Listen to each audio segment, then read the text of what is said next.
Leşliğimizi davamlaştırmaz, hürmetlik vatandaş. Bugünkü islaha 2021 yıl 8. ayının 4. günü.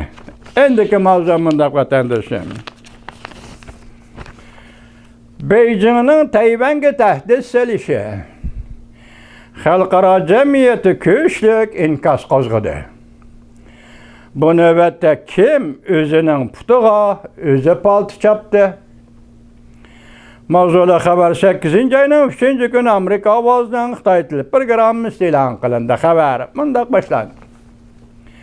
Washington, Beijing Tayvan'a harbiy, diplomatiya ve iqtisadi cihetde işletken besim, xalqaro cemiyeti inkas qozgıdı. Tayvan meselesi xalqaro cemiyeti xalqarolaştı. Barğansıra xalqaro cemiyetinin diqqatiga sazovor bo'ldi. Amerika Tayvan münasebetinden aytganda, Amerika Tayvan'a hamkorlashib Tayvanni qo'g'dashni kuchaytirganligini bildirdi. Yaponiya ham tuyuqsizli Amerika bilan birlashib Tayvanni qo'g'daydiganligini bildirdi. O'xshashli Tayvan xalqining Tayvanni tonishi va Tayvanni tan elishi kun sayin kuchayishga boshladi. Yaponiya qo'g'dinish nazoratining vaziri Nobuo Kishi yaqinda Angliya pul muomala gazeti muxbirining ziyoratini qabul qilgan chog'da xalqaro jamiyatning Tayvanning mavjudligi texmi ko'p ko'ngil bo'lishini murojaat qildi. Vazir mundaq dedi: Jungo hozir har xil harbiy harakatlarni qo'llab, Tayvanni qo'rishovga ilyotdi. Vazir Nobuo Kishi mundaq dedi: Yaponiya mudofaa nazorati vaziri Nobuo Kishi mundaq dedi: Xalqaro jamiyatning besimi Tayvan masalasining kelgusida harbiy to'qinish kirib qilishining oldini olishda muhim omildir.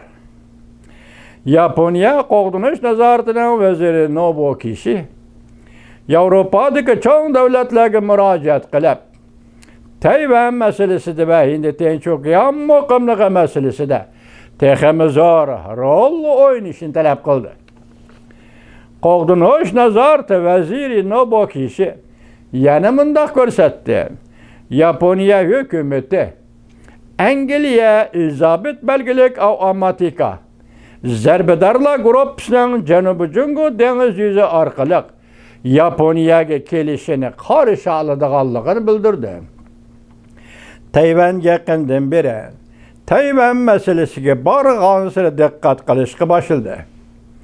Tayvan yaqindan beri, xalqaro jamiyat yaqindan beri, Yaponiya kechiringlar. Yaponiya yaqindan beri Tayvan masalasiga borg'ansiri diqqat qilishga boshladi. 7. ayning 13. kuni Yaponiya odatni buzib 2021 yillik mudofaa oqtoshlik kitobi e'lon qilib, Tayvan vaziyatining muqimligi, Yaponiyaning bexatarlik kapolati va xalqaro jamiyatning muqimligi uchun intayin muhimdir. 7. ayning 5. kuni Yaponiyaning muavin vaziri qo'shimcha moliya vaziri Taro Aso hatta mundaq dedi: Agar Jungo Tayvanga tajovuz qiladigan bo'lsa, Yaponiya bu tajovuzchilikni Yaponiya mavjudligi krizisi voqeasi deb bilishi kerak. Kollektiv qo'g'dinish huquqini ishlatib, Amerika bilan birlikda Tayvanni qo'g'dishimiz kerak degan edi. Taro Aso burun vazir bo'lgan, hozir yordamchi vazir, muavin vazir, moliya vaziri. Bu kishi 7. ayning 5. kuni shundaq dedi. 7. ayning 13. kuni Oqtosh kitobda shundaq dedi. Mushu ishki savol yoki mushu ishkil fikr bayon qilish qilib qolganti ko'nglim yerim bo'lganti bugun yana aylanib oldimga keldi vatandosh. Degende sizge bunu tapşırdım. Bu bek zil mesele. Zil mesele. Amerikaga işini de Xitay. Bazı cihette Amerika yol koyuşu mümkün, yoki salasulu qilishi mümkün, yoki Rossiyaga kelishi mümkün. Tayvan meselesi de.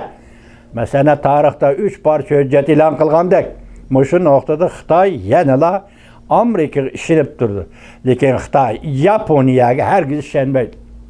Onun üstüge Yaponiya muşu yakında 7. ayının 5. günüden 7. ayının 13. günügüçe Tayvan doğrusu da hakiki ve kat'i meydanını bildirdi. Bu cüngü için intayın ağır sınav